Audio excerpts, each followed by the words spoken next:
자, 이렇게 해서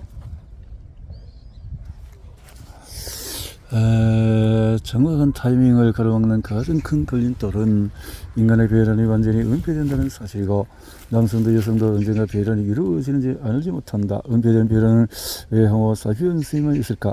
은폐는 적극적인 목적이 있을지도 모른다. 여성이 언제 배란한지를 남성이 알지 못하면 남성은 자신이 자신의 시임을 확신하기 때문에 위에서 여성 곁에 늘 붙어 있어야 한다.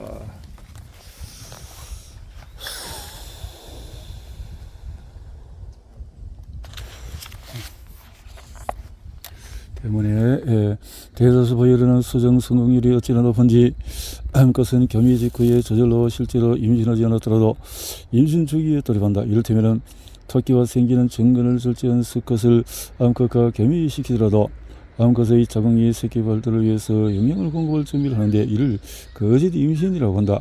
이런 동물은 암컷이 발전기에 겸유했을 때의 생식 성공률이 어찌나 높은지 아이의 몸에서 수정이 일어났다고 간주하는 것이다. 만일에 여성이 가임기에 성관계를 할 때마다 임신하면은 인간도 토끼만큼 왕성하게 번식할 것이다. 그러나 정자와 난자가 건강하고 정제를 난자를 찾아내고 수정이 이루어지더라도 임신이 제대로 되리라는 보장은 전혀 없다. 수정 이후에도 여러 단계에서 오류가 일어나기 십상이다. 자, 인지에 대해서 임신 초기 자연 유산을 면하면 아기를 이룰 위험이 낮아지기는 하지만 완전히 없어지진 않는다. 임신이 13주일차에 이르렀어도 그 중에 3-4%는 20주일차가 되기 전에 유산으로 끝난다. 20주일차가 지나면은 유산이 아니라 사산이라고 부르는데 확률이 1% 미만으로 낮아진다. 인간의 생생에서 가장 두드러진 사실은 모든 유산의 최대 85%가 염색체 이상 때문에 일어난다는 것이다.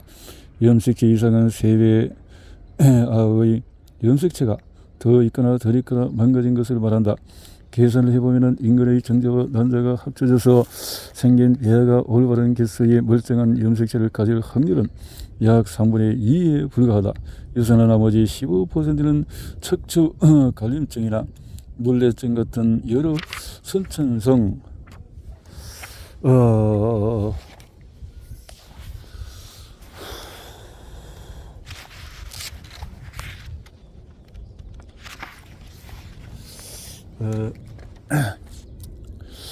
배아가 착상하는데 성공하더라도 몸이 월경을 정돈하도록 만들지 못할 수도 있다. 그러면은 자궁 내막이 떨어져 나가지 않도록 하는 첫 번째 과제에 실패하게 된다.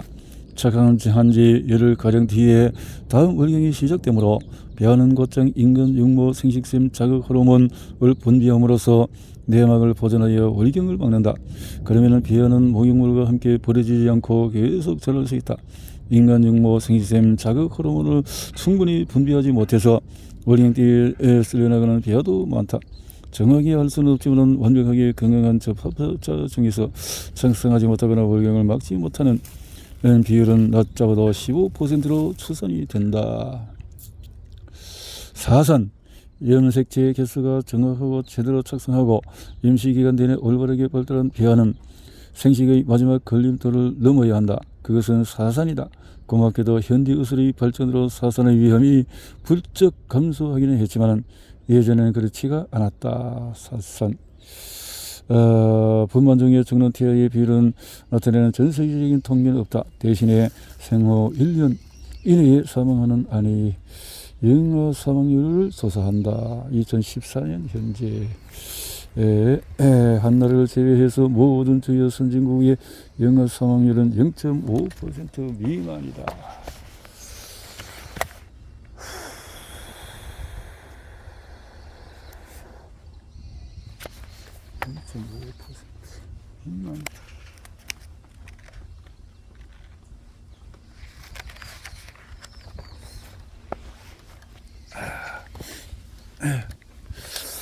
제왕절개 난명이다. 미국에서 제왕절개를 이토록 자주 하는 이유는 뭘까? 변호사 때문이다. 의사들은 제왕절개가 필요한 경우에 수술을 하지 않았다가 소송을 당할까 우려한다. 비극적이게도 이 침술적인 개복 수술은 그 자체로 여러 가지 치명적인 합병증을 일으킨다. 물론 위험도가 비교적 낮긴 하지만 분만은 여전히 우리의 삶에서 가장 위험한 순간 중의 하나다. 현대의술이 보급되지 못한 지역은 아직도 영아 사망률이 높은데 이는 인간의 생식계통이 얼마나 완벽과는 거리가 먼지를 보여준다. 이를테면 유엔의 추산에 따르면 현재 아프가니스탄의 영아 사망률은 11.5%에 이른다. 말리는 10.2%. 선진국 독자들에게는 두 나라의 영아 10명 중에서 한 명의 첫 돌을 넘기지 못한다는 사실이 충격일 것이다. 하지만 영아 사망률이 5%로부터는 나라가 30개국을 넘는다. 과거를 들어보면 심지어 가장 부유한 나라들의 영아 사망률도 지금보다 훨씬 높았다. 이를테면 1955년에 미국에서는 영아의 3% 이상이 첫 돌을 맞지 못했다. 오늘날보다 6배 높은 수치이다. 우리 어머니는 5명의 자녀를 낳았는데 첫 번째 분말을 한때는 1960년대 중엽이었다. 어머니가 10년 전에 네팔이나 예멘에 살았다면 자녀가 전부 살아남았을 가능성은 희박하다. 선사시대는 그러면 어떻겠는가? 이 안타까운 상황은 인간 아닌 영장이나 어떤 부유에도 보면은 보편적이지 않다. 염색적 오류와 착상 실패는 우리의 유일한 친척들에게도 높을지 모르지만 유산과 사산 분만 중에서 태아 사망은 다른 동물 특히 영장류에게서 매우 드물다. 달리 말하자면 초음파와 태아검사, 항생제, 인큐베이터, 인공호흡기, 물론 전문 의사와 산파를 모두 동원하여 낮춘 인간 영아 사망률이 대다수 종의 자연 영아 사망률 수준과 맞먹는다.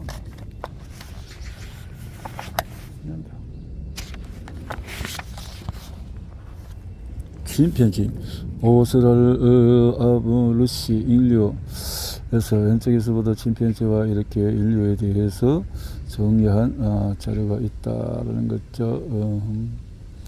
훨씬 커서 잠재력에 도달하면 더 많은 시간과 인지 발달을 요함에도 불구하고 인간의 임신기간은 침팬지나 고릴라와 비슷하다. 임신기간은 하지만 여성의 골반 크기 때문에 자궁 안에서 태아의 머리가 커지는 데에는 한계가 있다. 머리가 너무 커지면 나올 수 없어서 태아와 산모 둘도 목숨을 잃을 수 있다. 타협하는 임신기간을 줄여서 태아를 분비되지 않은 상태로 낳는 것이다. 우리는 기본적으로 모두 미성숙한 채로 태어난다. 미성숙하고 완전히 무력한 채로 말이다. 인간 태아가 스스로 할 수 있는 유일한 일은 빠는 것인데 약 5%는 그마저도 하지 못한다. 이 또한 대다수의 포유류와는 무관하다. 예외이긴 한데 녀석들은 주머니에서 발달을 마무리하는 편법을 쓴다. 소, 기린, 말과 같이 포유류의 새끼는 태어나자마자 뛰어다닌다. 어미의 뱃속에서 나오면 거의 즉시 돌아다니는 것이다. 돌고래와 고래는 물속에서 태어나는데 조금 더 머뭇거리지 않고 또한 전혀 또는 거의 힘들어하지 않고 수면으로 헤엄쳐서 철수물 들이마신다. 그러나 인간은 1년도 더 지나야 혼자 힘으로 돌아다닐 수 있으며 그동안은 온갖 위협에 취약하다. 인간 정화가 이토록 무력한 것을 보면 틀림없이 여기에 어떤 이유가 있을 것만 같아. 아마도 그 연에는 인류가 일반적으로 아기를 만들어내는데 이토록 서툰 것을 설명할 수도 있을 것이다. 실제로 인간의 생식과 관련한 수많은 문제들은 다른 포유류와 생식과 너무나 뚜렷이 대조되기 때문에 일부 생물학자들은 이것이 인간 태아의 무력함에 대해 적응 반응일지도 모른다고 생각했다. 과학자들은 논리는 부모가 다시 생식하기 전에 아기에게 시간과 돌봄을 줄 수 있도록 생식 지원이 필요했으리라는 것이다. 이 관점에 따르면 우리의 생식 문제들은 저주가 아니라 축복이다. 사실상 임신의 수를 줄이는 효과가 있어서 일단 출생에 성공한 아이는 성공적으로 살아갈 가능성이 커진다. 부모의 돌봄을 독차지하는 기간이 길어지기 때문이다. 말하자면 인간의 생식률이 전반적으로 낮은 것은 무력한 태아가 두 발로 설 수 없다.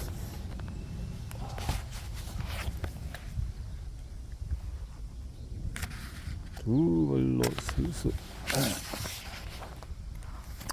있을 때까지 부모가 관심을 가지도록 하기 위한 자연의 계획인지도 모른다. 이 논리는 딱 한 가지 문제가 있다. 자연이 인간 자녀의 터울을 늘리고 싶었다면 왜 조금과 잘못된 출발에서 고통스럽고 에너지가 많이 드는 방법을 선택했을까? 여성이 몸의 분만 후에 가입 능력을 회복하기까지의 시기를 늦추는 방법이 훨씬 더 수월하지 않을까? 우리의 가까운 친척을 위하여 많은 종들이 이 방법을 쓴다. 고릴라는 평균 터울이 4년이다. 예외는 젖먹이가 죽었을 때인데 그러면은 거의 즉시 발전기가 시작된다. 침팬지는 평균 터울이 5년 이상이며 일부 오랑우탄은 거의 8년에 이른다. 일부 오랑우탄은 8년에 이른다.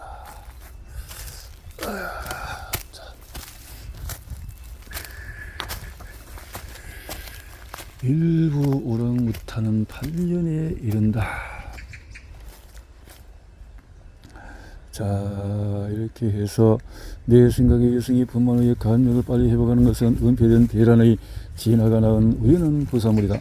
배란이 은폐되고 지속되면서 성관계 횟수가 증가했으며 남성과 여성 둘 다 여성의 가임 여부를 알 수 없었으므로 가족의 유대감과 부모의 투자를 증진했다. 그러나 관계를 많이 하면 수정도 많이 된다. 이 행운이 효과를 발휘한 것은 앞에서 언급한 태아 두개골 크기의 증가로 인해서 영아 사망률이 증가했기 때문이다. 인간 태아는 어느 여인년에 비해서 훨씬 더 흔하게 죽었으므로 높은 출생률이 이 손실을 상쇄했다. 터울 감사가 어떻든 진화했던지 간에 이것은 높은 영아 사망률을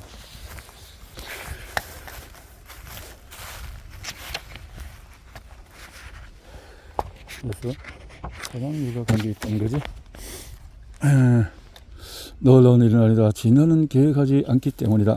진화는 무작위적이고 응성하고 부정하며 무정하다. 목숨을 건 분만. 물론 분만종의 위험을 겪는 것은 태아만이 아니다. 산모도 분만종에서 죽을 수 있으면 실제로 죽는다. 다시 말하면 현대에서는 이 위험을 매우 효과적으로 경험했다. 이를테면 2008년에 미국에서는 모성 사망률이 생전 출생 10만 건당 24건에 불과했다. 충격적이게도 이것은 2004년에 20건, 1984년의 9.1건보다도 증가한 수치이다. 주된 이유는 앞에서 설명한 제왕절개 남용이다. 하지만 개발도상국에서는 모성 사망률이 여전히 높다. 2010년에 소말리아에서는 모성 사망률이 생전 출생 10만 건당 1000건에 이르렀다. 이는 전체 출생의 1%에 해당한다.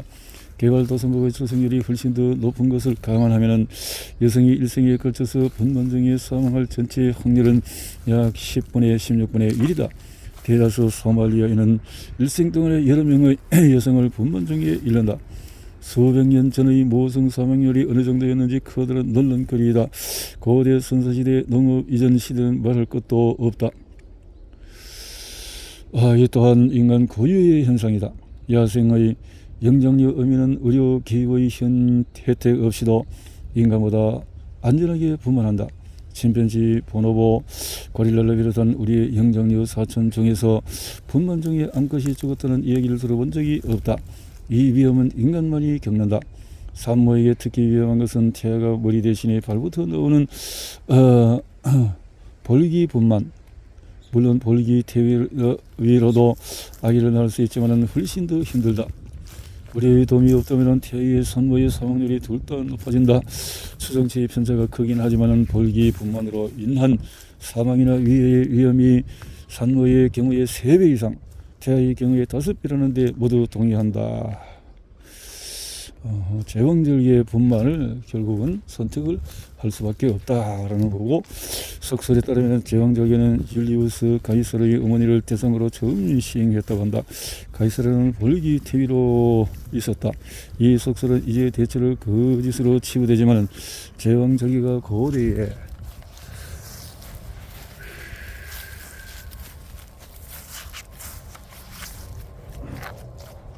또 알려져 있던 것은 사실이다. 고대에도 고대의 볼기 분만이 위험했음을 가장 뚜렷이 보여주는 증거는 사람들이 무방 상태로 겁에 질린 채 산모의 배를 갈랐다는 사실이다. 위생관리와 멸균 수술이 등장하기 전까지만 해도 이 시설은 아기나 있다곤 구할 수 있을지 모르지만 산모의 목숨은 거의 예외 없이 앗아갔다. 이 모든 위험은 인간의 임신 설계가 가진 결함에서 비롯한다. 다이언 보일리의 분만 장면을 본 적이 있다면 분만이 별일 아님을 알 것이다. 사는 자신이 분만하고 있다는 사실을 잘 모르는 듯하다. 어미 고릴라는 분만하면서도 먹이를 먹거나 다른 새끼를 돌본다. 그것을 하늘의 탓이 아닌 인간 탓으로 여기지 않고 먹는 음식을 절제하지 못한 죄악에서 나타나는 인간의 실상이다. 이렇게도 볼 수 있지 않을까.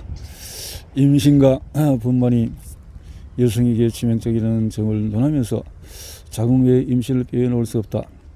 에토픽이라는 단어는 뭔가? 사건, 평상시와 다른 정서에 있다는 뜻이다.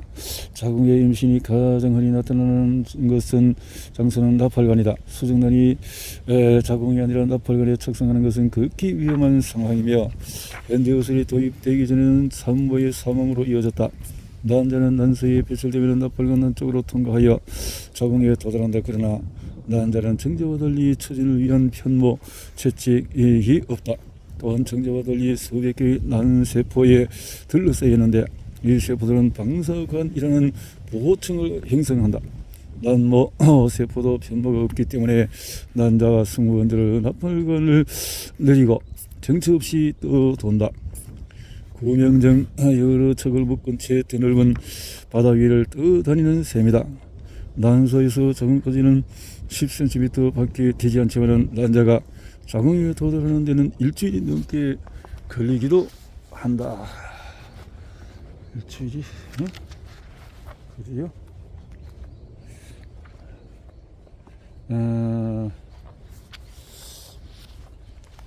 이에 반해서 정자는 편모로 추진력을 얻는다. 난자는 느리고 정자는 빠르기 때문에 수정은 언제나 나팔관에서 이루어진다. 배란된 난자가 여전히 나팔관을 떠들고 있을 때 정자가 들이닥치는 것이다. 사실 수정되지 않은 난자는 자궁에 도달하기 전에 대체로 적는다. 난자는 이 정도로 느린 보이다. 수정이 이루어지면 접합자에서 1년의 화학 반응이 일어나서 발달의 시작을 준비한다. 수정한 뒤에는 약 36시간이 지나면 접합자는 빠르고 반복적으로 분할되기 시작한다. 접합자 세포 1개가 2개가 되고 2개는 다시 4개가 된다. 4개는 8개가 되고 8개는 16개가 되며 9에서 10일이 지나면 배아는 세포 256개로 이루어진 텅 빈 구에서 자란다. 그제야 배아는 자궁벽으로 파고들어서 숙주의 몸의 월경을 중단하려는 신호를 보낼 준비가 된다.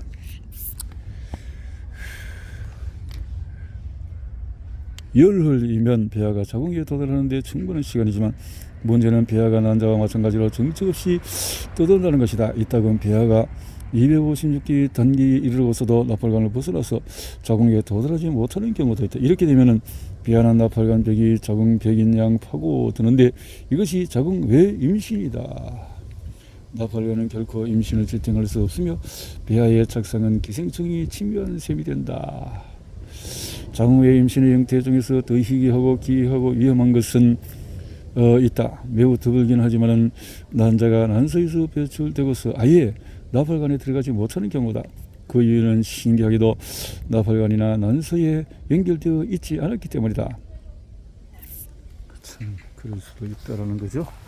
나팔관이 난소에 이렇게 되기도 한다는 거죠. 나팔관이 있고 난소에 연결되지 않기도 하고 이렇게. 그러나 난자가 복강에서 배출되는데 하루 이틀에 정자가 현장에 나타나면 난자를 찾아서 수정시킬 수 있다. 이 또한 드문 사건인데 정자가 나팔관의 좁은 공간에 머물지 않고 아랫배에서 난자를 찾아다녀야 한다는 뜻이기 때문이다. 복강 임신에는 심각한 위험이 따른다. 개발도상국에서는 산모가 죽는 경우가 대부분이다. 자궁 외 기적 아기의 반대는 화석 태아. 화석이 매우 드물어서 그런 경우도 있다. 화석 태아. 자연은 이런 해결책을 내놓지 않았다. 자궁의 임신, 특히 가장 흔한 나팔관 임신이 전체 수정의 1~2%나 되는 이유는 이 때문이다.